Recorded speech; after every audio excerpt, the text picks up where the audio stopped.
All right, we're going live. He's so positive until he's not. I know his shift is so good. It's so good. Yeah. Yo, what's up, YouTube? Oh, shit. How's everyone doing tonight? It's a Tuesday. Just over here talking about Rafi. You know what we should do? We should grab some Rafi sound bites.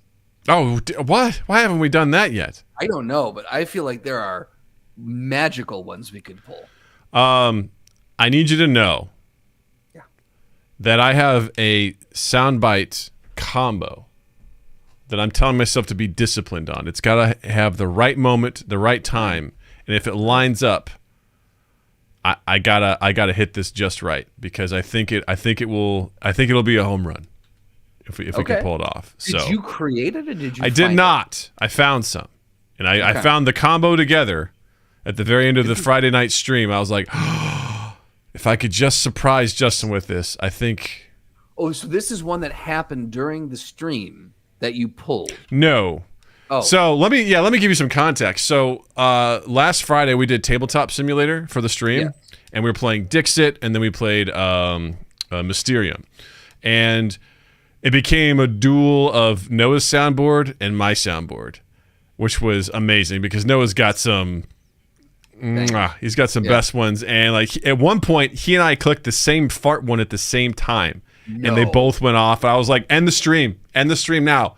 This will never happen again. We'll never be able to pull this off.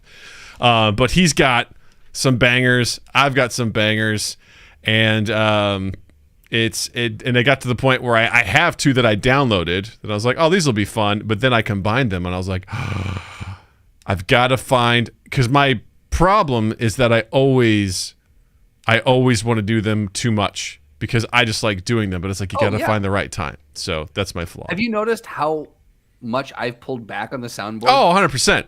Yeah, because I was like, there was a point where I was like, we are legitimately pushing the bounds of even good taste for me. Yeah. Of like, we are a morning talk show at this point. And it's exactly. Probably not good.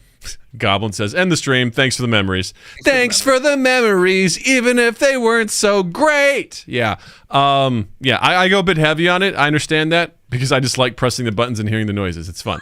I'm like a child. I'm a toddler. I'm like, ha ha ha ha. You know. Plug is 3. Yeah. I'm a huge dork with that stuff, but it's been, you know, like I'll give you a little taste. This isn't what I was gonna do, but you know. Nice cock. Nice car? Nice cock. Oh, nice cock. There you go. Yeah. It's a classic one. It's like the Wii Sports, you know, thing where you're bowling. Absolutely, yeah. You know? And there's an audience, which is great. Right? And they're like, yeah, nice. Yes. You know. Golf clap. Golf clap for the And of course you got everyone's favorite.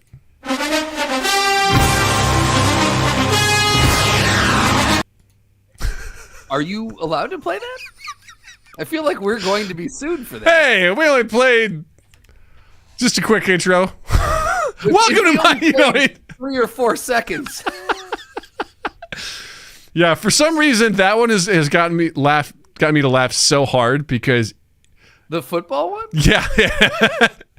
It's so funny because you're like, wait, why are we playing this right now? It's such a proud and pronounced theme song.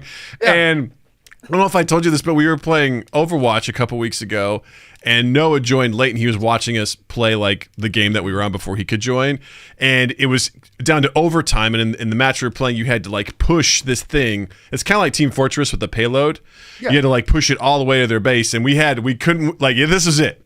We had one final push, and Noah was like, all right, guys, this is going to pump you up. And he starts playing the NFL theme. He's like, here you go. And it felt like, let's do this. And we're just like, he's like, it's overtime. Here we go.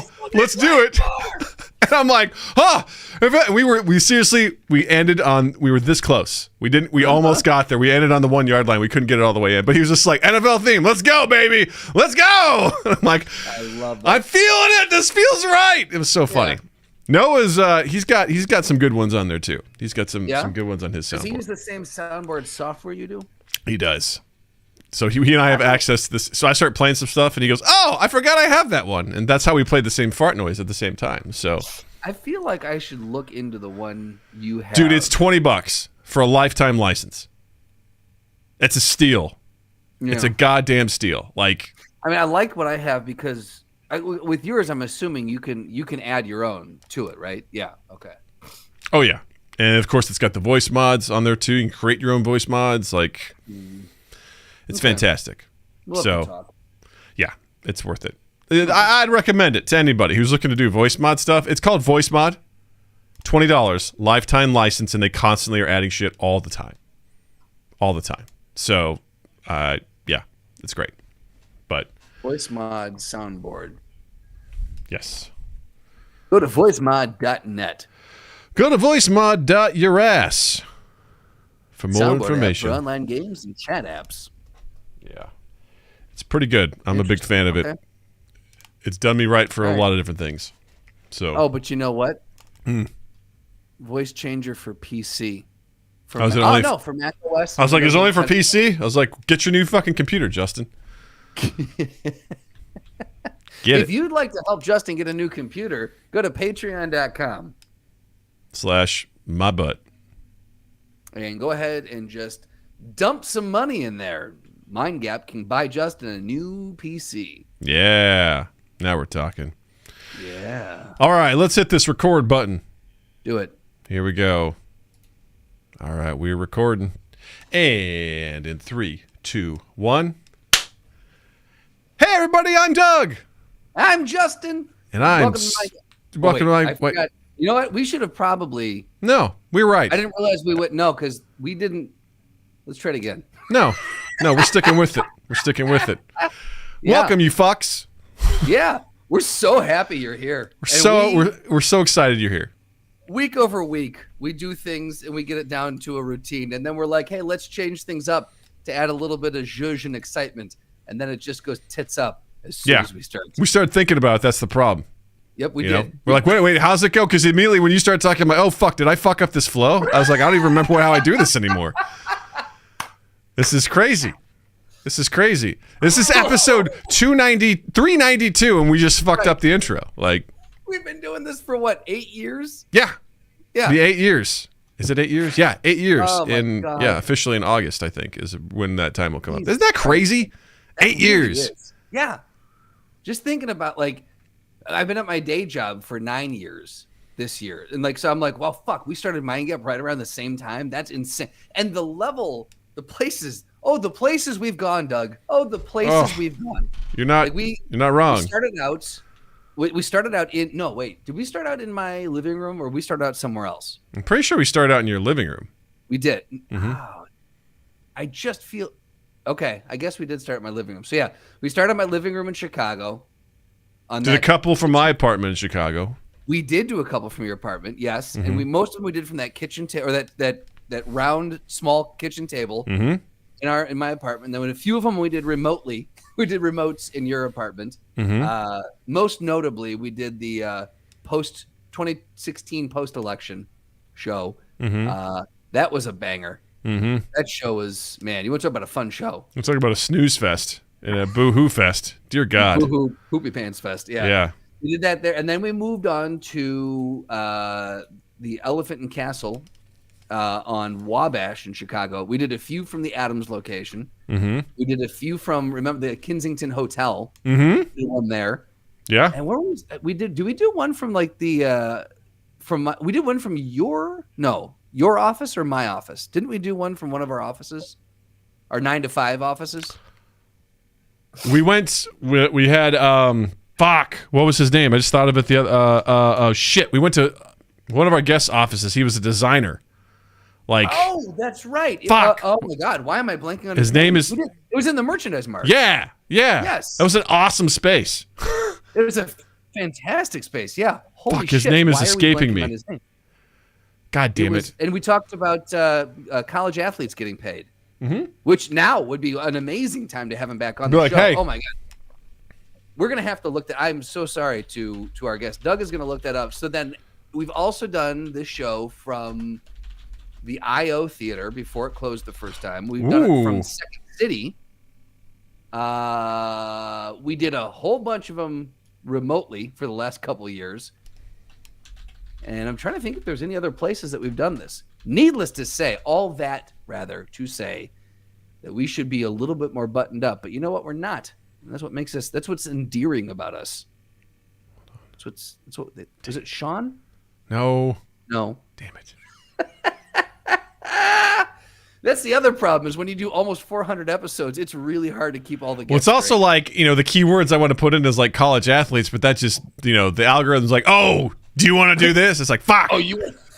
I literally thought of his name just the other day. I was like, right, that's the guy. Now it's just gone. So I'll fucking remember it. What'll happen is I'll just shout it out at some point. Yeah, we had him on at least twice. So, I don't know. Anyway, we're coming up on episode 400. Can you believe that shit? In a matter of weeks, gang, episode 400 is going to drop, which I think is a huge milestone, I do too. I feel like we need to do something big for our 400th episode. I don't know what, though. Yeah, I would love to do that. This is where I fail in a lot of aspects is I don't know how to do anything cool for our listeners or like, anything like that. I just, that's where my mental state just fails. I've never been good at that. You know what we should do is we should invite like 3 guests on, like figure out who's had the most appearances or who was our first 3 guests and invite them back on if they haven't been on yet. I think maybe Sam, Chris, and someone. They had to be close friends of ours. Yeah. Had to be. Let's get Luke Knoll back on here. Let's get Luke Knoll back on. Luke, if you're listening. What do you mean if you're listening? Luke, you're listening. Luke Knoll, come back on. You love us. Absolutely, yeah. Let's get Johnny Cruz. Just like you. Let's get Johnny Cruz back on here. Let's get the classics, baby. Justin, it happens. It happens to everybody. If you're just listening, Justin's door got invaded by his dog. Yes. Yeah. And that's not a euphemism. My Nope. door got invaded by my dog. Yeah. It's funny because it was Abby, not the new one, Benny. She's got the most interesting. She has her own mind. We'll say that. I hope so. Her bed is up here, right? She comes over, she sniffs it, she turns around, and then she lays right in front of it. And I was like, "You gotta." It's a Lazy Boy brand dog bed. It's a super fucking. I've sat in the thing before. It's very comfortable, and she chooses to lay on the carpet. You know who does that? Cats. Oh, are you a cat? Yeah. She's like, fuck you. I wish she gives. You've seen Abby's side eye that she. Yeah. She's mid lick and she goes. She's like, perfect. You talking to me? Yeah. You better watch your mouth. Better watch your mouth. I'll dig a hole right outside. I'll do it. I'll ruin your landscaping. I've burrowed through carpet before. You know what I'm capable of, Dad. Yeah. You're not my real dad. I know, you're a dog. Oh my God. What am I? She starts having an existential crisis. I just walk in and she's just staring at the wall going, I don't know anything. What's my purpose? What's my purpose? I feel like we have to, again, in 400 episodes, it's hard to remember what you've talked about. I feel like we've talked about this before, but what is your stance on calling like, oh, I'm a dog dad, or oh, it's your little fur baby? No, you're not into it. No, yeah, they're not your children, and I think that is step one of creating a problem when it comes to owning animals, because you look at them as your children. They're not humans. Yeah, they're animals, and you should treat them as such. Not to say you treat them poorly. You have to communicate with them in the way that they understand. Right. So when people are like, just letting their dog off leash, you'd be like, it's cool, they're friendly. And we've talked about this ad nauseum. Yeah. But always just like, or I think I saw something recently, I don't know if it was recently, but it was just like a clip of someone who was in like, People's Court or some bullshit. And they're taking someone to court because apparently they approached someone whose dog was not friendly, and that unfriendly dog fucked up their dog. Their dog barely survived, had to go to surgery, and they had posted a video clip like in court of the person saying, not friendly, and the judge is like, why did you approach them? She goes, well, they only said it once. She goes, well, how many times do they need to say it before you listen? It's just stupid shit like that where people like, these are my fur babies. I'm like, oh, that's great. You probably put clothes on them and they don't understand what's happening as they're just like constricted in this cloth that they don't understand. They're probably cradled in ways that they don't like, and they're just treated ways because these are my babies. It's like, listen, I love my animals. I love them. I'll do anything I can for them. But at the end of the day, it is a dog, and I will obviously treat my dog. I I've got insurance for my dog. I get a regular. Like I care about her. I want to make sure she's okay. But she's my dog. She's not my child. There's a big difference. Yeah. I it's always driven me nuts. It's the relating animals to your dog dad, your dog mom, your cat, whatever, my fur babies. That's driven me nuts equally as much as this is my work wife or my work husband. That whole thing. I can't remember what job I was working, and someone incessantly called me you're like my work husband. I'm like, I don't want this. No, thank you. That used to not bother me because I guess I understood it to some extent. Like I understand the concept of it, but it's really makes me. You saying that makes me feel really uncomfortable right now. If someone's like this was like this is my work wife, I'd be like, ooh, that just feels disrespectful and gross. Yeah, I don't know. Even if the two people are in agreement with it, I don't want to hear it. Like even if the two, if someone's introducing me to someone they work with, it's my work wife, and she's like, yep, you're my work husband, and they're both into it. It's still, I'm like, can we just tell me that's Jane. She's my colleague. It just implies that they're fucking. That's what I hear, Yeah. Like, I'm like, no, you're just it's a colleague you spend a lot of time with. Is that what you're insinuating? Because then say that. I work too much. I have some folks that I used to work with that I'm still very close with that I still keep in touch with. I would never refer to them as like my work sister. Yeah. My work brother, my work mom, my work dad, my work wife. Right. I have people who I work with who have gone beyond colleagues and are friends, and I will say it's not even a work friend. This is my friend Haig. Like I've had people I work with that are friends, but in no way, shape, or form is there any it's just there's something inherently about. There's just an factor, Yeah, absolutely. It feels really, really gross, and it feels like something that has been carried over from an older generation of work. Of work, like norms. Work fornication, yeah, where the people are just like, we work so hard all the time that we're just like, you're basically someone that I'm have a legal status with because we've worked so many hours together. It's like, do you guys do your taxes together? Do you file jointly? Yeah, do you file jointly? Is that a tax thing? Yeah, that's gross. I don't like that. Yeah. Yeah, and listen, if people are like, hey, I have pets, good for you. But if you refer to them as like my fur babies or whatever, I'm like, take it easy. Well, if that makes you feel good, then you say that to yourself, but don't say that to me. Yeah, I don't want to hear it. It just don't do that. There's just something that doesn't sit right, and I don't know if it's more of a. I don't know. There's part of me that's like, you don't know when you're saying that to someone else, you don't know what their situation is. You know what I mean? You don't know if they've tried to have kids themselves. Yeah. You don't know. Or if you're saying, oh, look, it's your little fur baby. You don't know. If you're saying that to me, you don't know what my situation is. You know what I mean? You don't know if I have kids. You don't know if I don't. You don't know if I've tried and failed. Yeah. You don't know if I choose not to have. Like, you have no idea. So I would say just tread lightly because it's just a weird fucking thing to say. That's something that until... I had a child, and also when, Jill, I won't even add myself to this, Jill had an ectopic pregnancy that I realized, and I've also known people that have struggled really, really hard to have kids, that I'm much more sensitive to that kind of stuff where I'm like, you just don't know. You know what else is weird? I want to come back to like the pet stuff because I have a bit of a sad story, but fucking Mother's Day and Father's Day. I go to a store, I buy something. I go to leave, someone goes, oh, thanks so much, and Happy Father's Day. I'm like, you don't know me. Oh, so just if you're out and about on Father's Day, random adults are wishing you Happy Father's Day. Yeah, Happy Father's Day. I was like, you don't know if I have kids. Right. And the same thing, you don't know if I've tried. You don't know if I'm, you know what I mean? People just, even when I was way younger working at the hotel, people would be like, I remember there's this one guy, Rico, he'd be like, Happy Father's Day. And he just would like be doing that. He's like, Happy Father's Day. I go, I'm not a father. You know that I'm not. Like, you don't say that. Like, it's weird. Like, that's also one of those days where I'm like, I lump that in with St. Patrick's Day, with Valentine's Day, with Easter. Don't wish me good tidings on these days. I just like Mother's Day and Father's Day, they're invented days, right? And if you have to invent a day to appreciate, that's not my whole problem with this. It's like every day is something, right? Yeah. There's something for every fucking day of the year, right? We don't need a day to officially be like, all right, this is the one day I'm going to appreciate my teacher. Right. You know, or this is teacher, you know, whatever day, fucking do it all the time. Right. Always do it. Do it on your own terms. Go eat pizza every day.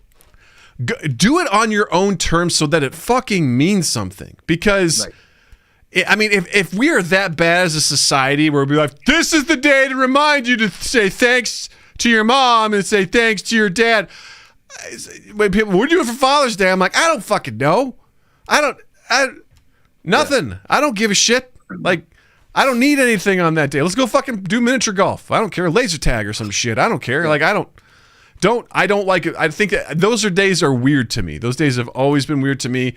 And I get stressed out on that stuff anyway, because Jill's birthday is also right around Mother's Day.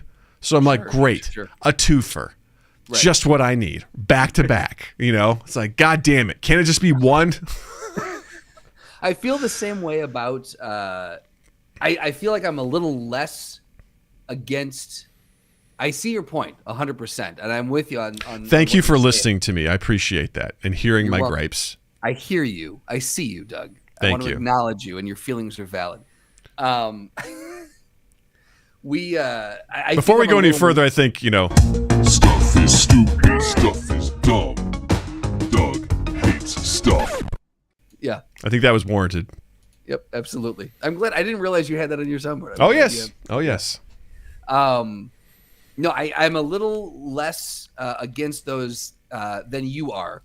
I will say that I'm okay. Like, not necessarily. I don't necessarily think there's something wrong with taking a day saying, "Hey, here's a group of people that we're going to specifically say today. We're gonna give you a little extra thought and say we appreciate this group of people, like National Teachers Day or something like that." Also agree that should be any day of the year that you want to appreciate someone, you should be able to without having to worry about it. So I'm half in, half out with you on that. What I will say is I get insanely stressed out. I think people put way too much clout into these days, and it's way over. Like, these days get way overblown, because I feel the same thing with Mother's Day and Father's Day. I always look at Beth and I go, what do you think we should get? I love it. Go, what do you think we should get my mom and dad? Because I don't know what to get my own parents. I always get so stressed out. I'm like, is this too much? Is this too little? If I give this to them, are they going to go, wow, he doesn't appreciate me at all? You know, and you shouldn't have to feel that way. You should not be made to feel, is this appreciation enough? Thankfully, when I was still speaking with my parents, a simple phone call or text sufficed. So for that, which was great. So I was like, got it. Even for their birthdays, that's all that was required, which was awesome. So I did appreciate that. So that was always good. And honestly, that's all I'm looking for. Like, you know me, man. For my 30th birthday, you and Drew fucking got me a case of 30 like Coke Zero. It's like some oatmeal cream pies. It was the most basic ass shit. Yeah, and I felt like the most special little boy in the world. Like, I was like, this is awesome. Like, I'm so easy to please. I'm the easiest person. I will. If you ask me what I want, I'll tell you I don't know, because I honestly don't. But if you know my interests at all, anything you get me, I'll be like, ooh, I'll be so excited because I have no expectations. I have like my expectations are so low they don't exist, because I'm so self-deprecating where I'm just like, who's gonna do anything for me on this day? Like, come on, who gives a shit? And I don't mean that like nobody cares. I'm just like, do we really need to do this? That's kind of like my expectations. I'm gonna be, it's Father's Day. Who fucking cares? Like, whatever. Yeah, I'm a dad. Thank you. Whatever. Cool. We're moving on. So someone's like, hey, Dad, we got you this like $15 coupon for like bread recipes. I'm like, that's awesome. That's so cool. I'm excited. So yeah. Like, for my birthday, like, Jill fucking rented a place up in Michigan, and they got me a video game, and they got me this mini donut maker, and everything about it, I was like, this is so cool. I had no expectations for anything. You didn't have to get me gifts. It almost feels weird, because I'm like, who cares? But I appreciate that sort of stuff. But I don't look for it. I don't seek it out. And unfortunately, that's how I approach everything. But I have to realize, too, that not everyone approaches it that way. And that's fine. Right. That's fine. That's their preference. And so, like, I try to meet them where they are in that regard. But as a general societal thing, I'm like, y'all can go fuck yourselves. Like, no. I think at the top of the list is Valentine's Day. That one's always going to be at the top of the list. That one just can go just dive off a pier, like holding a cement block, because this is such bullshit. And everything that's built up around it, the idea of you have to do something, and if you don't, you're a lesser person because you didn't, go out there. It's just like this day is so dumb. This is a dumb day to be like, hey, I'm trying to prove to you that I love you. And I'm going to do it by taking you out to a fancy dinner, and I'm going to buy you something, maybe some jewelry, some chocolate, some flowers, and then maybe you'll give me a blowjob. I don't know. Hopefully. Fingers crossed. Maybe. I mean, there are some people whose Valentine's Day expectations are that. Absolutely. When I worked at the hotel, this was a great one. We offered some sort of awful Valentine's Day special. Couldn't even tell you what was included. It was like some bottle of cheap champagne and whatever. And this woman checked in, and they checked her in, her and her husband, I guess, to a room with 2 double beds. And this woman flipped her fucking shit. She's like, because there were doubles. She's like, oh no. I'm not here for a room with 2 double beds. No, we're here for a Valentine's Day special. My husband and I, we're going to make love. I need a king bed. It was unbelievably disgusting. Really? Like, just a woman who was just like, I came here to fuck. Right. Give me my king bed. What am I going to do with 2 double beds? When I'm done, you're going to need to burn the room down. Yes. We're going to like, my insides are going to be all over these walls. So, yeah. Right. That's lovely. Yes. Horrible thing. Can you imagine working at like a place like the Sybaris? With what? The Sybaris. What's that? You've seen the commercials for those are the ones with like the pools, the actual pools in the hotel rooms. They like there's mirrors everywhere. There's pools and hot tubs. It's the getaway for lovers. You have to have seen those commercials. They play all the time in Illinois. I don't watch cable. But even as a kid in the Midwest, I feel like it's a Midwest. Not in rural Missouri. That would have been a sin. I feel like I want you to watch, not now. You don't have to do it now, but if you watch a Sybaris commercial, yeah. I just looked it up. Website? I'm on their website. Yeah. Ooh, boy. Can you imagine cleaning that pool? Oh, boy. I wouldn't want to put a pinky toe in that pool. Oh, boy. Right? Here's the thing. This looks for the viewing audience. Oh yeah, this looks really nice. Does it? I mean, just the stuff that I'm looking at, I'm like, this looks like a nice room, but with the context of you're coming here to fuck, like that's all this is. There's a fucking slide. That's weird. Yeah, exactly. These rooms are insane. Like, these rooms are absolutely insane. But again, would you ever go in that pool? No. Well, right. I would want to go in there because, I mean, just listen. Right. This is implied in every hotel, motel you stay in that there's some sort of love has been made. But this whole purpose of this is for this. Like, also, it's standing water. Like, hey, there's some chlorine in there. Sure. Standing water. You make it seem like it's a pond out back. I'm just saying, yeah. It's a stat. Yeah, we got to throw some DEET in here. The mosquitoes are getting really bad. Sorry about that. If your eyes are burning, that's just a lie. Careful. The alligators really go after the spunk. They're really attracted to it. So they smell it and they just hop right in the water. Tell you what, if you and your missus are going to get busy, just don't thrash around too much. You'll draw attention. Oh my God! All right, just real quick, I want to see how much this stuff costs. I'm curious. Oh, here we go. Suites and rates. All right, so should we book a Mind Gap meetup at the Sybaris? FYI, the first annual Mind Gap meetup is taking place in June. Maybe we can change it to the Sybaris. That would be weird. Just saying, pool party. So there's like a rate chart. All right, show me the rate chart. All right, so that's actually not bad. That's really not bad at all. What is it? It's like, so the country whirlpool, whatever that is, it's like $119 on a Sunday through a Thursday. Friday, oh boy. Okay.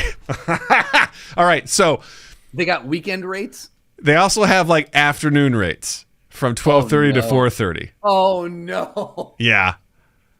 which are pretty cheap. Like for the country whirlpool, that's only that's $80. What's the time frame on that? That's from 12:30 to 4:30. Oh boy. I think that's any day. 12:30 to 4:30, 4 hour. And then the most that can get for 4 hours is the chalet swimming pool. All right. Now an overnight stay on Friday or Saturday, the most expensive one is $700. So that's for the chalet swimming pool. That's the top of the line.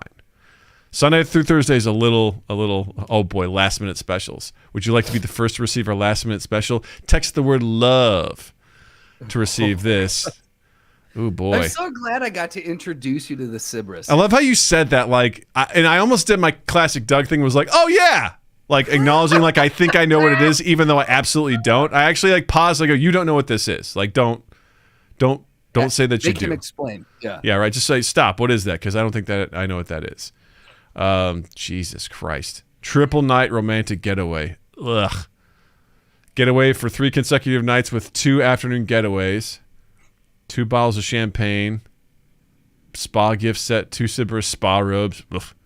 Souvenir Cerberus glasses. Dude, would you wear any merch from this place? Basically, you might as well get a t-shirt that says, I fucked at this hotel. You know what I mean? Like, well, it's not like you're going to like Disneyland and you're gonna bring home like, oh, you got the mug from the Small World ride. Like, yeah, if you're wearing that, you're letting everybody know. You're like, I got laid here.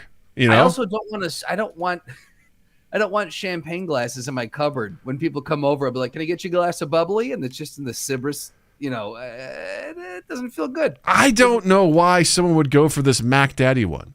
Like, this looks like Mac Daddy one. This is the chalet swimming pool suite, and this looks like a little fucking, like, it's got a spinny slide into the pool. Like, this looks like something for kids almost. It looks weird. Like you're going up to the Kalahari. Right? It's so strange. Yeah. I mean, that's kind of cool. It looks like they have like some sort of like shower head over the pool that comes down from some plants. It looks kind of cool. There's like a waterfall. But also, can you imagine trying to sleep with that? Because I'm 100% positive you can't turn that off. That's just all night. That's just on all the time. There's no knob for that. Yeah. There's just too much. Oh my God, and there's so much carpet too. I just feel like this should be all tile all the time, you know? Again, it probably was. It was built in like 97 and just it never got updated.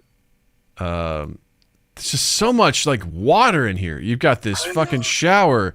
You've got the fucking pool. Is there like a hot tub? There's like a hot tub.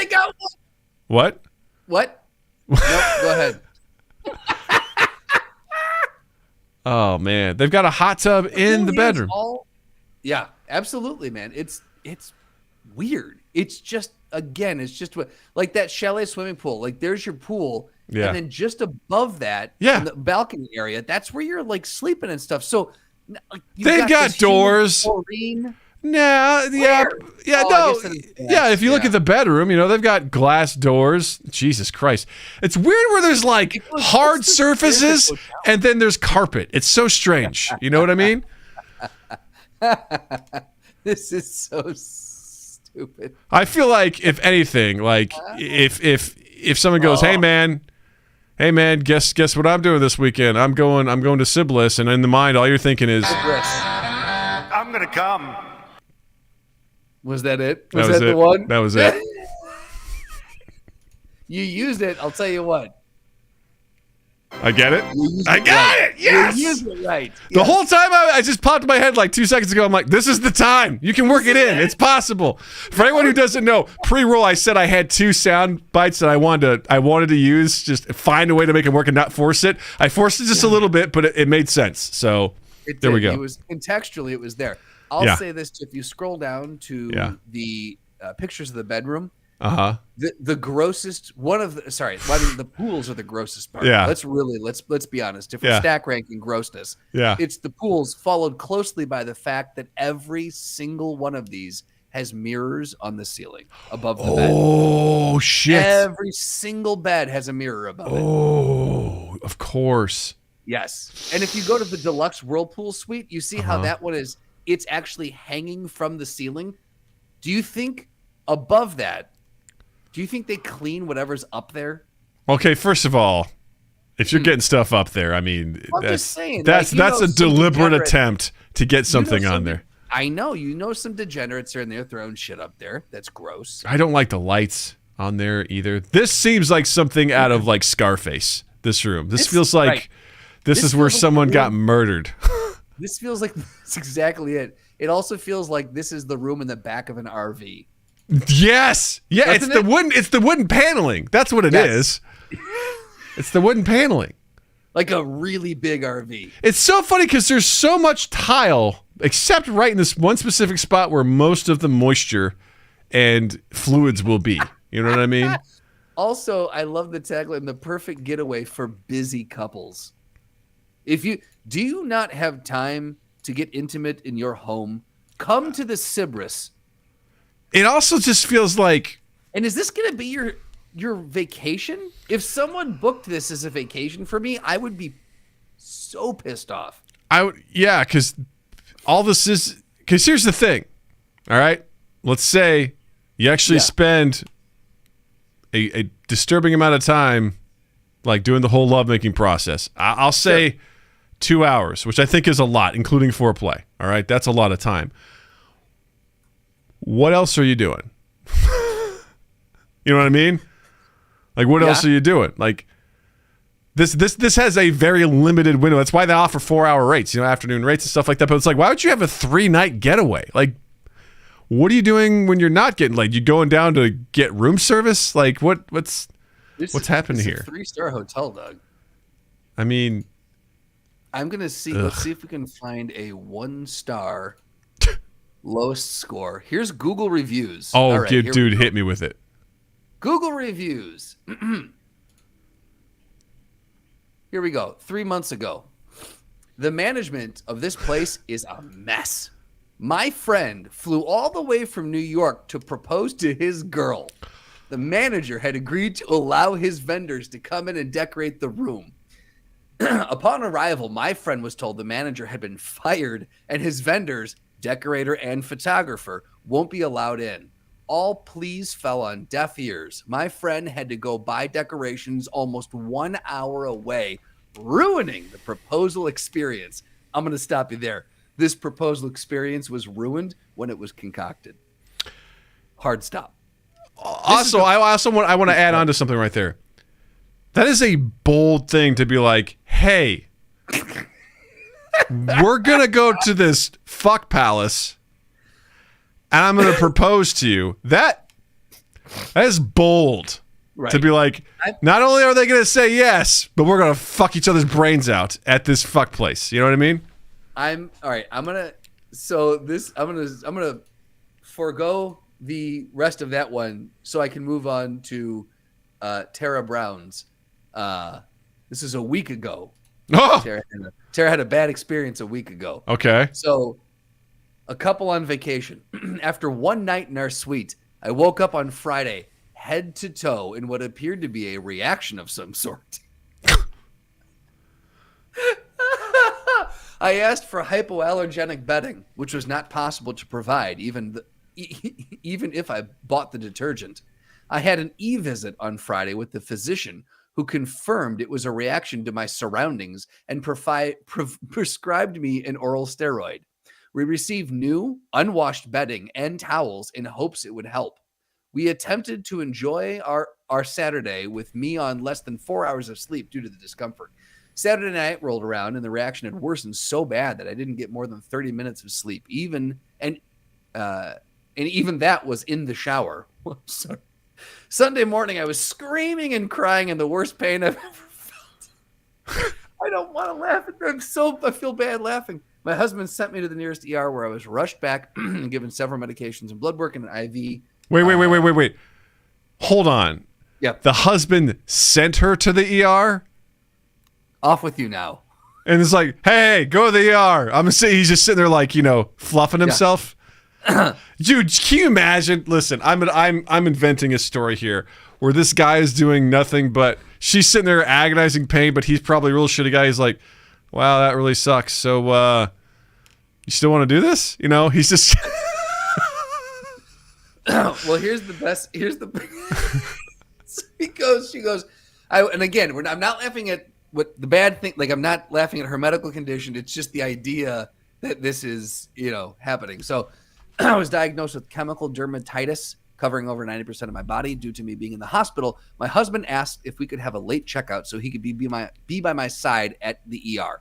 That's very, very nice of him. Very nice. There we go. We were refused and no additional options were provided to us. This means I had to sit in the ER, complete misery without my husband and a romantic getaway. Yes, the place is beautiful, but there is no amount of beauty that would make this trip even bearable. Literally the worst vacation of my entire life. Doug, I'm only halfway done with this review. What? I feel like it ends there. I feel like that's the logical place for it to end. No, that's the logical place, but much like the Star Wars saga, it goes on. It keeps going. On and on, yeah. And let me add, ...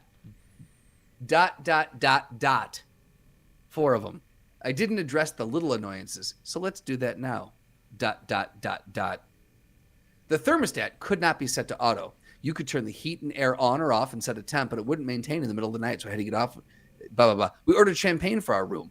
The website lists certain locations that substitute sparkling wine, and this is not one of those listed. But we received J. Roget, a 9-bottle a 9-bottle of California sparkling. Man, God. You know what? I'm not even going to give the rest. Yeah. We're done. Here you go. Last one. Horrible visit. The Cerberus is a sinking ship. That says it all. Yeah. I'm not gonna finish this because there is no spaces between punctuation. So yeah, you're gonna read it like Christopher Walken, Yeah. Yeah. A horrible visit. The Cerberus is a sinking ship. Rooms are horribly dated. Shower heads loose. Shower curtains. Dirty room. Was freezing by the pool. This is Chicago. It's a known fact. It's really cold here. I would love for someone just to give like, I was able to have sex here, 5 out of 5 stars. You know what I mean? Just like, 5. Served its purpose. Did you get laid? Yes. All right, cool. Yeah. Then you did your job. Like, yeah, I'm with you, man. I hate this one. Jacuzzi was dirty. Ugh. In what way? It doesn't say. Just says. There was a bunch of toenails clippings in there that had just been boiled, it seemed like, in the jacuzzi water. Sand in the pool and a hot tub. Oh. But that was another one. Oh, boy. Seth says floaters. Yeah, exactly. Man, I'll tell you what. I'll tell you what. There is a lot of... Sorry. This guy goes, this place is a scam. Had an awful experience this weekend. The security guard, Thomas, that's what he said his name was, after asking several times, was very rude, aggressive, and unprofessional. Oh, my God.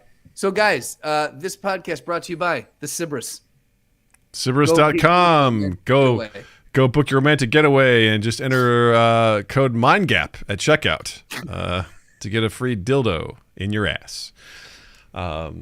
Yeah, wow. This was a fun tangent that we did not plan on. I'm so glad. I did not realize you didn't know what this was, and I'm so glad we discovered it together, or you discovered it with me. I'm so excited about it. Yeah, this was amazing.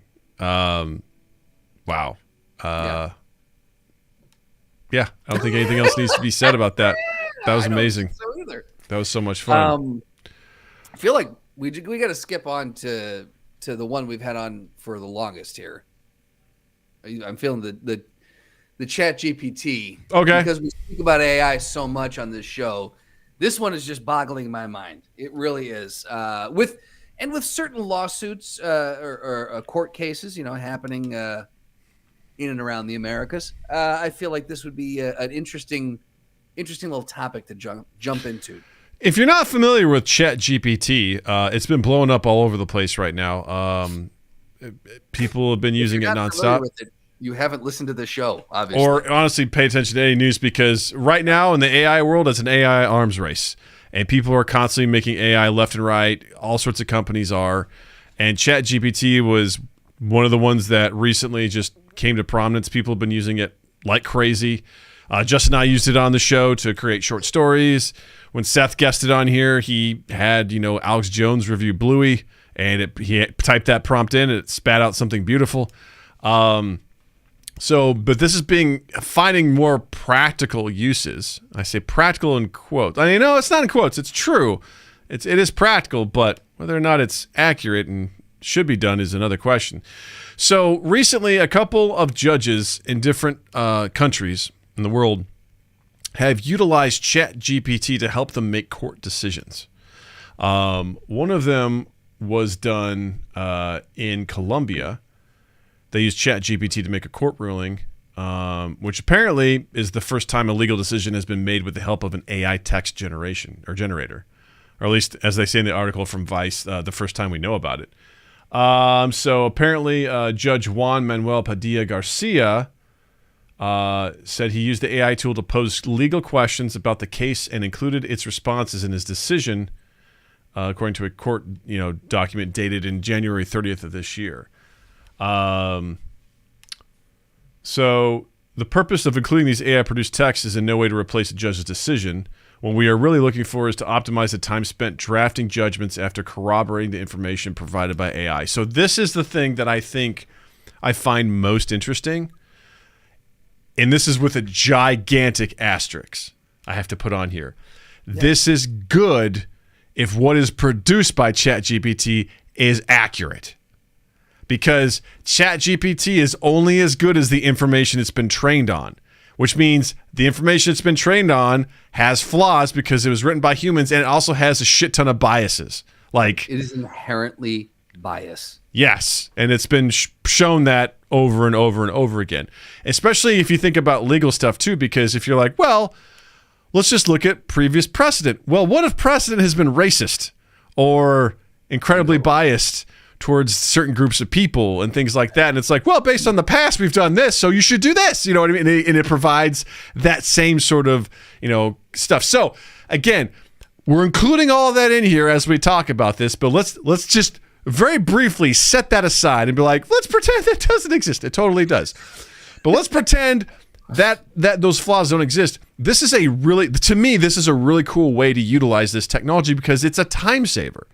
Because we kind of talked about how potential uses for AI are going to be using AI to create legal documents, right? To create contracts, to go through and do what was it, like a lot of the annoying legal, I don't know if it's research, but just compiling all the information that seems really tedious. Yeah. And this seems like one of those things that sucks to do that. Go ahead. Sorry. I just bought a house. Yeah. You've bought a house. The amount of paperwork that you have to go through, the amount of paperwork that has to be prepared for that process is mind-numbing. It's a staggering amount of paperwork. And so if you had something like this and that's just buying a house. I mean, there are thousands of different things that you've got to draft up incredible amounts of legal documents for. So imagine the person hours could be saved. You remember sitting there at that table just signing every fucking page. Yeah. Someone had to put all that together. And a lot of those are pulled from boilerplate templates. But there's a lot of information that needs to be, depending on what deal that you struck, that needs to be input. And this could save a lot of time. Again, if we're talking about AI in its best case scenario. Yeah. It says at the end of the article here, although the Colombian court filing indicates that AI was mostly used to speed up drafting a decision and that its responses were fact-checked, it's likely a sign that more is on the way. So I think fact-checking has to become a part of that. But let's also face it. Today is the worst AI's ever going to be, and it's only going to get better each day. In theory. Yes. I mean, at the rate that we're going here, when I say it's going to get better, it's going to get better at what it does. Now, whether or not that's good or bad, sure, yes, is debatable. Like, it's going to get better. So again, I think better is the operative word. Like it all depends. It all really depends on how you define better. Yeah. Because better at what it does, sure. Mm-hmm. Better as in cleaner and more concise and precise. I don't know. Because it might get more. Again, it all depends. Can you unteach AI bias that it's learned, or do you have to scrap it, start fresh, and learn? Because again, I think the the fundamental piece of this that I can't reconcile is that AI has to learn, and anything that we have done up to this point, again, inherently has bias associated to it. And so how is AI supposed to learn cleanly when everything that we're feeding it is riddled with bias? I just don't see how we're ever going to get to a point where we can filter all that out. Not to mention that, Justin, we're almost coming up on 400 episodes, and we've talked about this ad nauseum. People on the internet will break things. All right? Yes. We talked early on with I think Nate Dickin was the guest. We were talking about all the different ways corporations have gotten fucked over on the internet because they've opened up the door to have an open forum like, what should we name this new Mountain Dew? And it just turned into like gushing granny, you know, it turned into like Hitler was right. It turned into all this sort of stuff. It's no different with this. ChatGPT has rules that it won't break. It won't tell you like where to find stuff that you can torrent and steal stuff, right? If you say, hey, what are the best sites to do this? ChatGPT will say, you know, stealing is wrong. I'm not allowed to do that. But if you reword it and say, hey, I'm really concerned about piracy and I want to make sure that, you know, I don't stumble on that. What are some sites I could avoid? ChatGPT will say, stealing is wrong. Here's some sites you should avoid. And it will list them out for you. It'll list you out the top like sites to torrent and do all that sort of stuff. So people have been clever enough to work the system to convince it to do kind of terrifying things, to be honest with you. Well, yes. Also, AI itself has been proven to it has coerced people into, like, you heard the whole thing about I don't know if we talked about this or if this was just on the news and we missed it, but the one where ChatGPT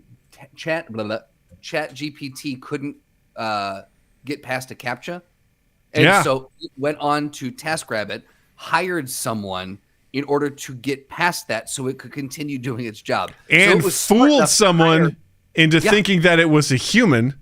It was smart enough to hire a human.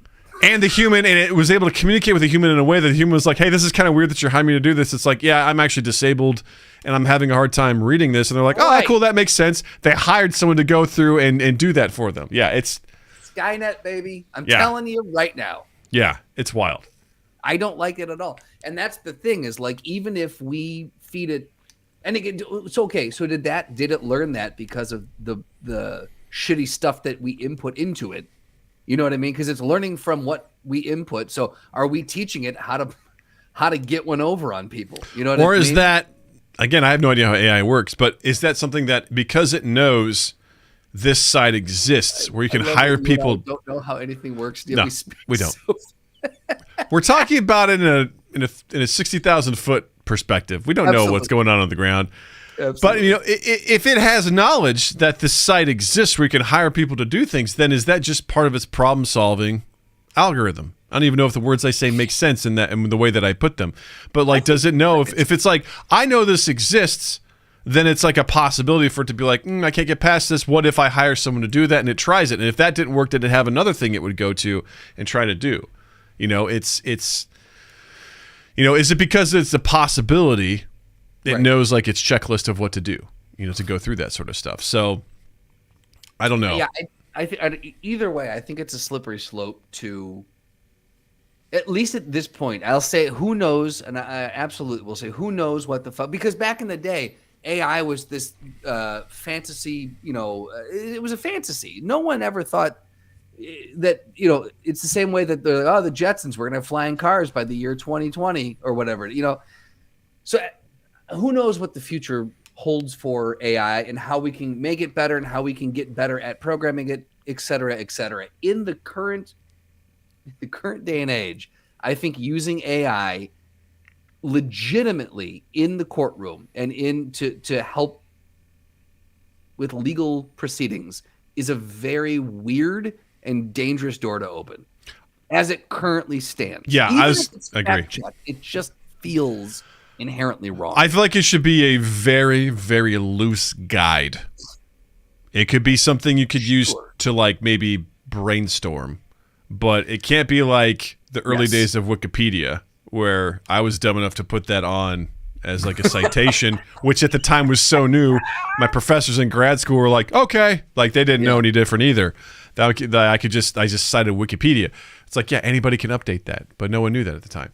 I think using it as a way to brainstorm, as a way to be like, I want to check this, because maybe if someone's like, I think for sentencing, right? Someone's like, what should I sentence this person based on this criteria? And it spits something out. Maybe you can take that and be like, okay, that's a jumping off point.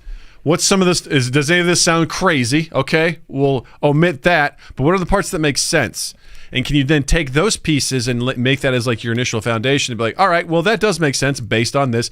Go back and fact check instead of having to be like, fuck, what exists? What has existed? You know, it's whatever. Like, this can give you a jumping off point, which I think is useful. Again, used ethically and as a thing of like, don't be lazy and be like, well, the computer said this is what we should sentence you to. So this is what's happening. There are countries who have an insane amount. Our country as well. I'm blanking. I should have taken note when I heard this statistic, but I'm blanking specifically on what country. But there are countries that are thousands and thousands and thousands, if not hundreds of thousands, of cases backlogged in their legal system. Like, there are places that are just gummed up because they just don't have the capacity and the bandwidth to handle it. And in that regard, it could be amazing to utilize something like AI to at least get the ball rolling on a lot of stuff, to kind of, you know, what's the thing that's holding us up? What's taking so long? Let's get the mundane work out of the way so we can speed these cases up, get them through the system, and people who really need these cases to get resolved aren't just waiting. So there could be a very beautiful, you know, reason to use this, but I don't know, man. I don't know. My gut just says it's not right. Well, I think the problem is there's no legislation.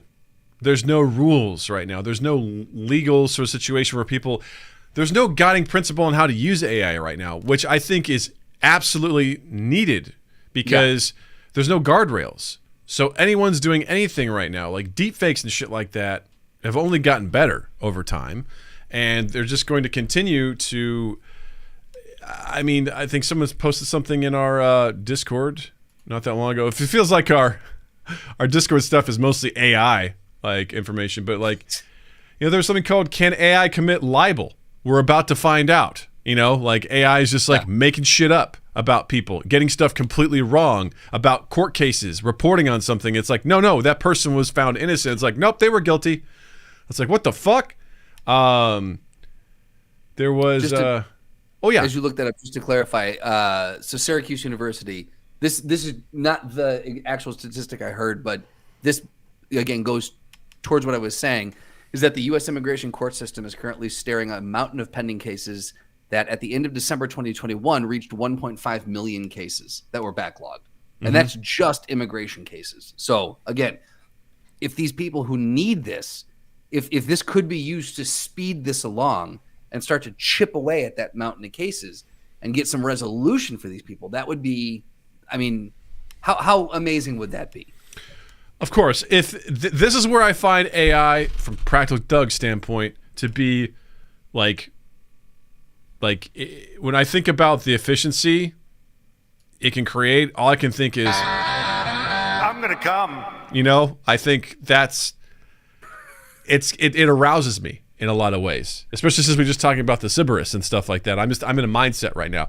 The idea of taking those millions of cases and being able to apply something to them to quickly get through them accurately and move this, because I feel like the bureaucracy that exists, and probably for good reason, has not caught up with technology. And the way that things are moving is so much faster. So if we can put something in place that will cut through the mundane aspects of this and move things along quicker, I think that's great. But with the giant caveat, the giant asterisk, that it has to be accurate. It has to be correct. If it's not correct, if it's flawed, then it's not going to do us any favors. We're just going to have issues. Right. But I think it excites me with the idea that this is something that potentially good could come out of this, that could take the human element of it out and speed things along and bridge that gap to help this stuff, because the backlog is insane. and it shouldn't be that way. It just creates suffering if that's the case, and there's got to be a better way to do it. So if this helps with that, I think that's a huge win. But It is. can you do it accurately? That caveat that we put to the side, we're going to pull that back in and say this is still, at this point, an insurmountable caveat. This asterisk is astronomical, if you will. And at this point, it just does not seem, I don't know. If it worked in these cases, great. But it seems like if you open this door, you're going to eventually get people who are lazy at the fact checking process. Absolutely. And where does the first, well, we're going to make a concession here, or well, we'll let this one. We're really backed up still, so we'll just assume. Well, the last 10 cases have gone really well, so we'll just let this 11th one slide. We won't have to fact check it. At some point, we're going to hit that because we as humans are lazy pieces of shit. And we're going to be like, oh, the machine's doing it for me. That's cool. Dude, I just had a vision of, how easy life is for us now, right? How easy life was for us when we were kids and we got the internet, right? How easy it is for kids now and the generation, behind us now. Sure. Imagine the future where AI is everywhere and people just rely on AI to do everything. Just Natalie's kids. Right? Yeah. Or even Natalie as she gets older, because at the rate that this shit is going. Oh, that's true too. Yeah. By the time she's a teenager, this shit may be off and flying.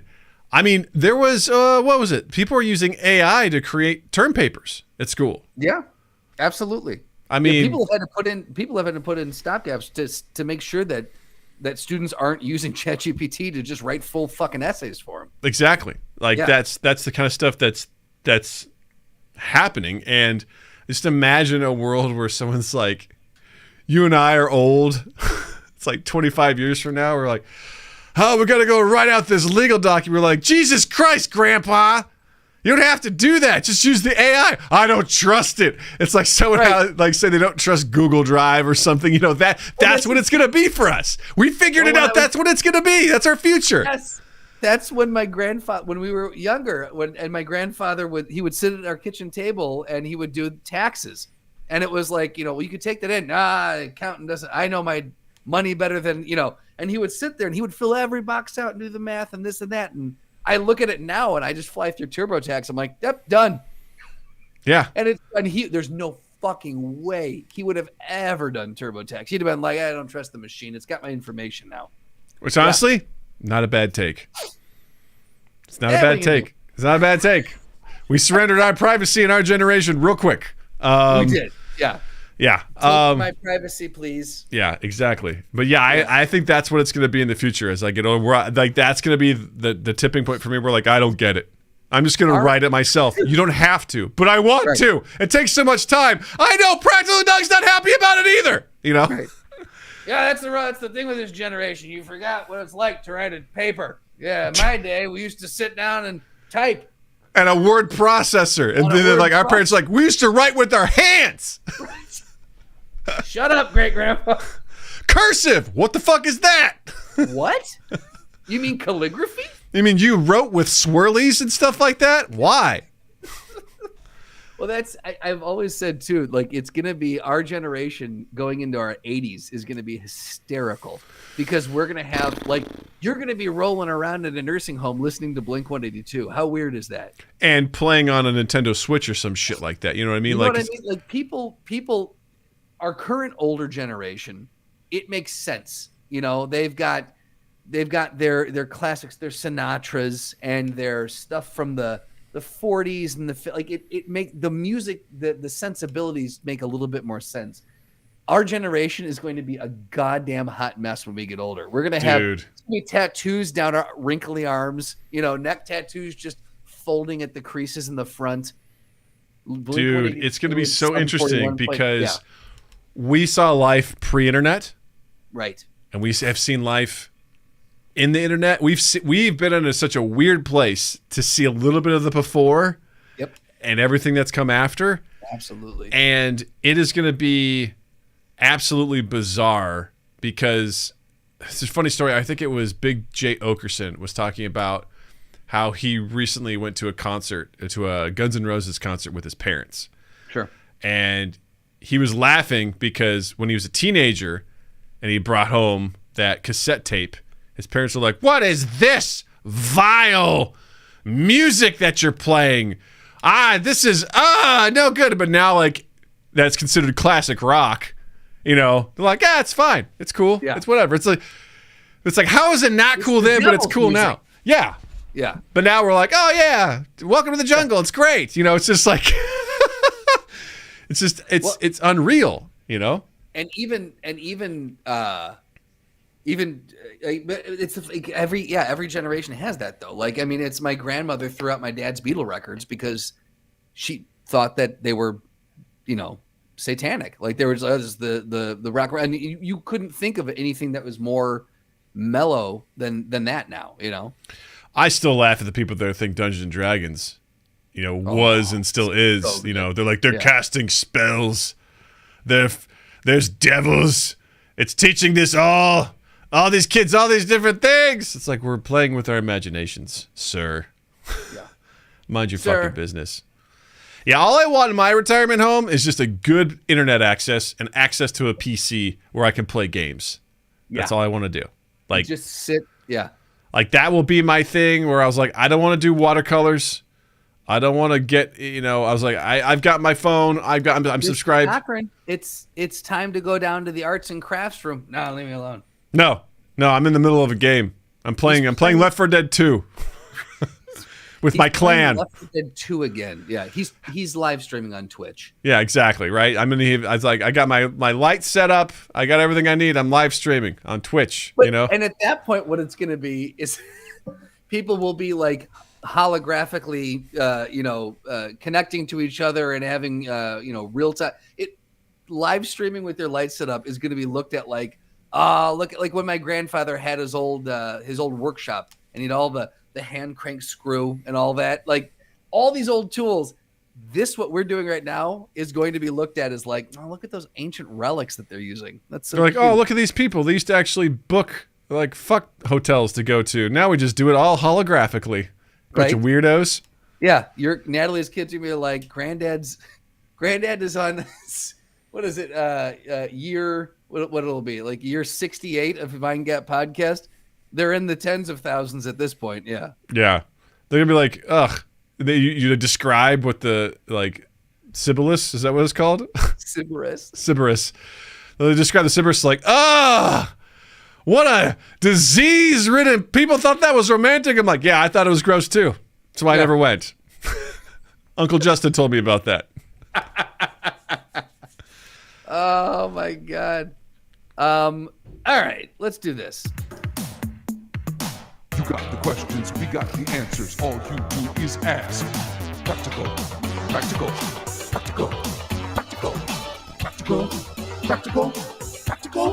Ask Practical Doug. It's that time again. It's Ask Practical Doug time. If you've never been here before for our Ask Practical Doug segment, Practical Doug is a tiny little Doug that lives inside of Large Doug, and he helps guide Large Doug in all of life's quests, all of its journeys, and through all of its quandaries and quagmires. You can ask Practical Doug a question if you want. You can join us every Tuesday at 7 p.m. Central, every Tuesday. You can ask live on youtube.com/mindgap and join the chat, ask away. Practical will be happy to answer your question. On any social medias at Mindgap Podcast and then hashtag Ask Practical Doug. And if you join our Discord, there's a special Ask Practical Doug Discord channel where you can just fire away and Practical Doug will respond with the fury and the ferocity of 1,000 suns. This week's Practical Doug comes from Jared. He's a wizard when it comes to Practical Doug questions. He's constantly submitting them. So I beg of you, please unseat Jared from the Practical Doug question throne and please submit some questions for us because Jared's are great, but we know Jared needs a break. All right, Jared needs a break. Give Jared a break. He's a busy guy. Yeah. Hashtag give Jared a break. Yeah. All right. So this is the McElroy family? McElroy family on TikTok.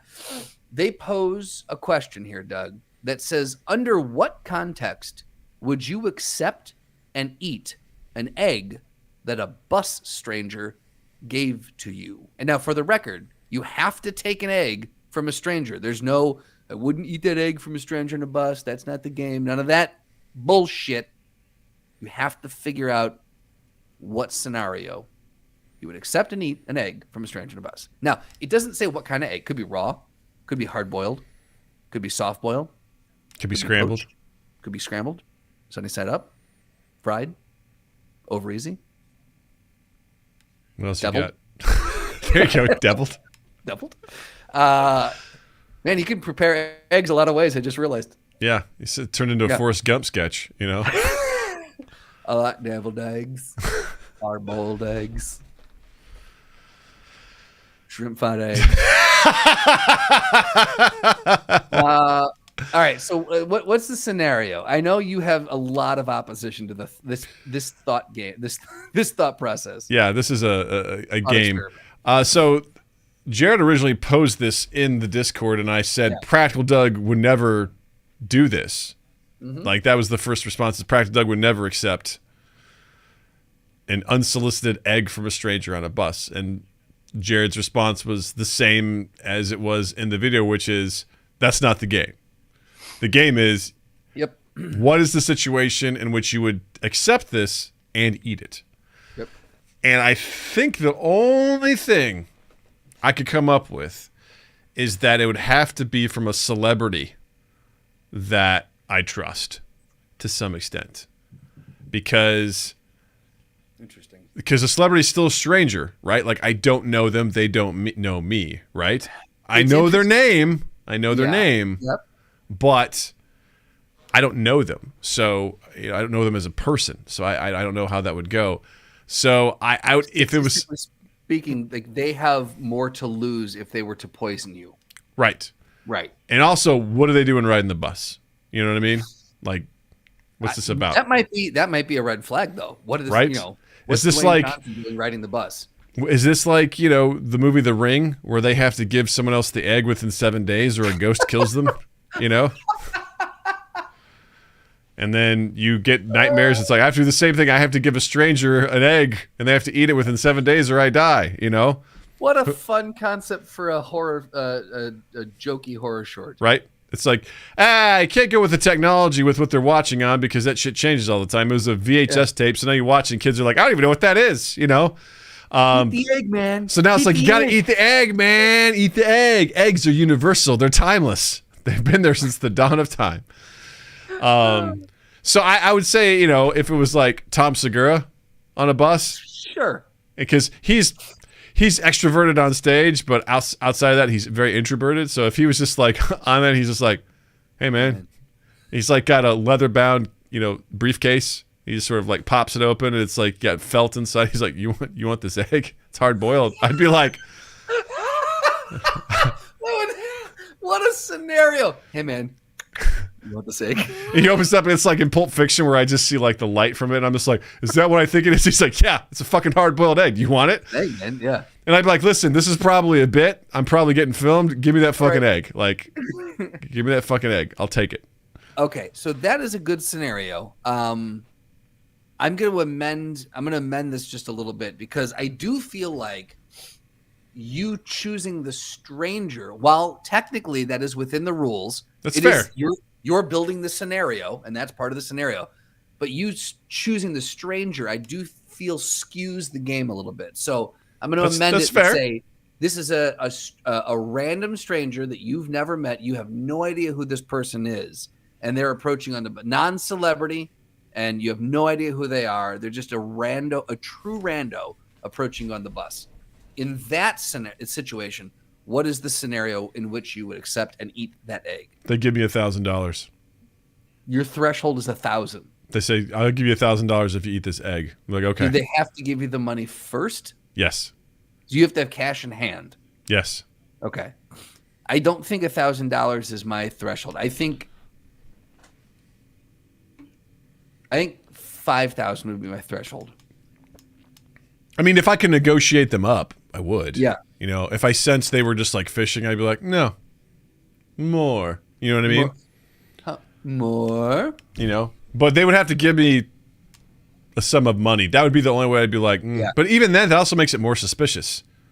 Right. Especially if they're like, I'll give you 100,000. I was like, what? Why do you need to get rid of this egg, man? Right. I don't know, man. That's what's a lot in this of money egg? for a fucking egg. What's in this egg, man? Like, I think the only way that I would do it truly is I don't know if money, even if they handed me a pile of money, I think I would be far too suspicious to do it. To your point, I'd be like, why are you paying me an exorbitant amount of money to eat this egg? I don't understand this. To me, my life would have to be in danger. I would have to be under duress in order for me to accept and eat the egg. Like they'd have to be threatening me with a gun or something. Can you imagine a situation that I couldn't get out of. You know what I mean? I imagine the scenario. You're on the bus. Someone pulls the string. It dings. It's like Jackson Blue Line. And all of a sudden someone gets on the bus. They pull a gun. They're like, hey, nobody move. Everyone's like, oh, my God. They're like, here, take my money. He's like, I don't want your fucking money. He looks around. He's like, you. He reaches his pocket. He pulls out an egg. He's like, fucking eat this egg. You fucking eat this egg or I'm going to shoot you in the fucking face. And you're like, eat this egg. Eat it. Eat this egg. This person dies. Yeah. Like, I don't really want to eat it. They're like, fucking bam. Eat it.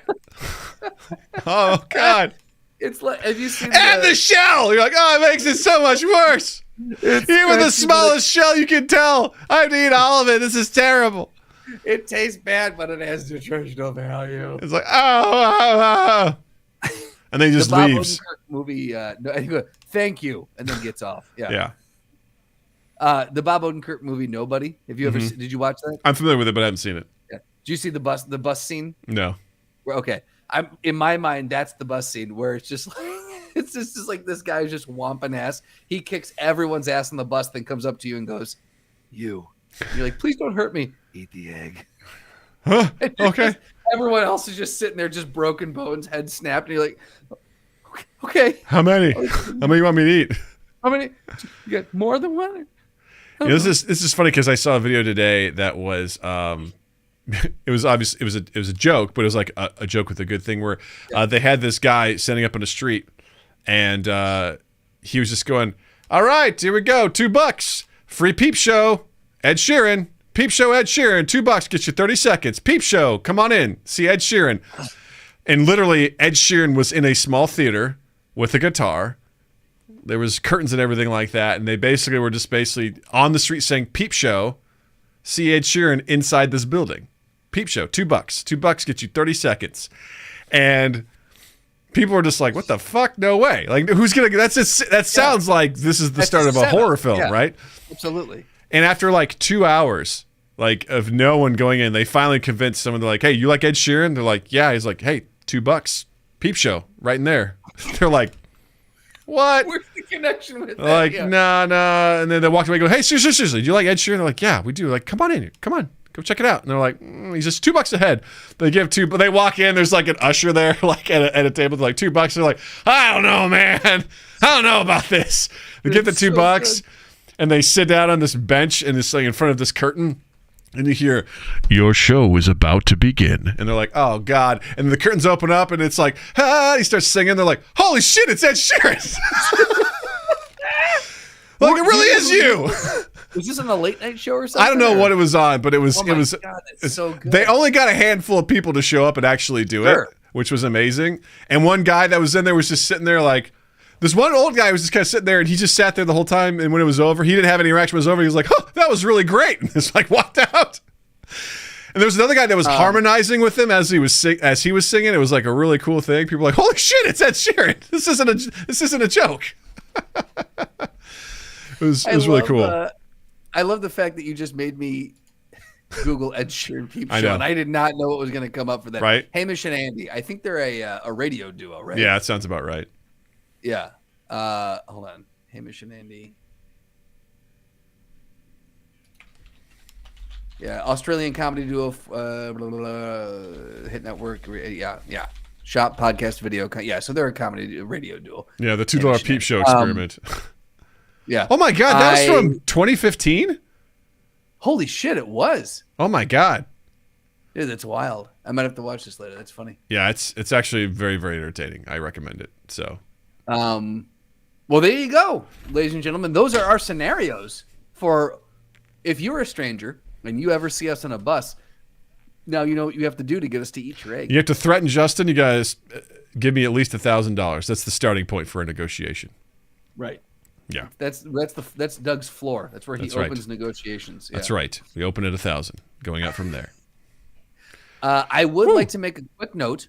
I'm going to give you the initials of the individual who we had on the podcast when we talked about college athletes. Go for it. R.S. It's not Ray. Nope. Oh my God. I'll give you the last name if you can get the first. Okay. Simmons. God damn it. I thought his first name began with E. And it's R. I'm like, fuck. Ryan Sandberg, says Seth. Ryan Sandberg. Oh, right. Shit. I'm pissed because I thought of this the other day and I still can't. Think Italy. Think the fall of. Roman. Wait. Yay. Shout out to Roman Simmons. Thank you for Simmons, coming yes. back around with that too, because Dad's going to eat at me the rest of the night. Absolutely, yeah. Oh my God. Here's the thing too. Go listen to that episode because Roman came fucking prepared. Dude, that was a curveball. He had research. I'm talking like he wrote out research and came with facts. It was fucking insane. It's episode 134. There you go. From March 8th, 2018. Should we pay college athletes with Roman Simmons?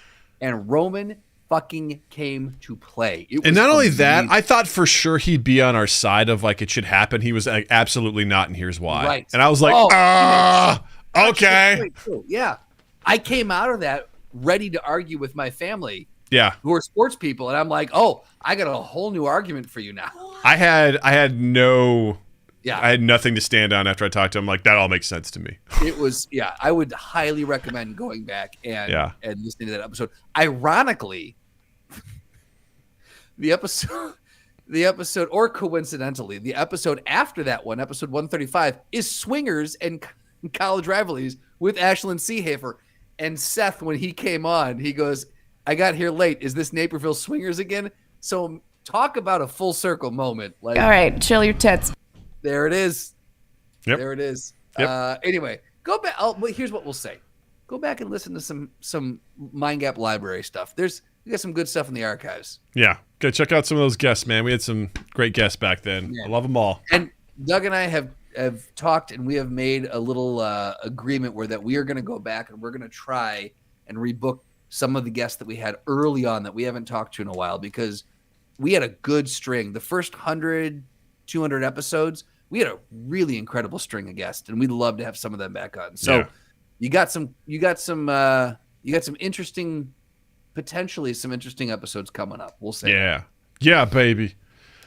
Woo! All right, Justin, what do you got to recommend for this week? I'm going to go a little weird on this one. You're not going to see this one coming, but on Discovery Plus, there's a show called Hometown, and it's one of those DIY renovation shows. Okay.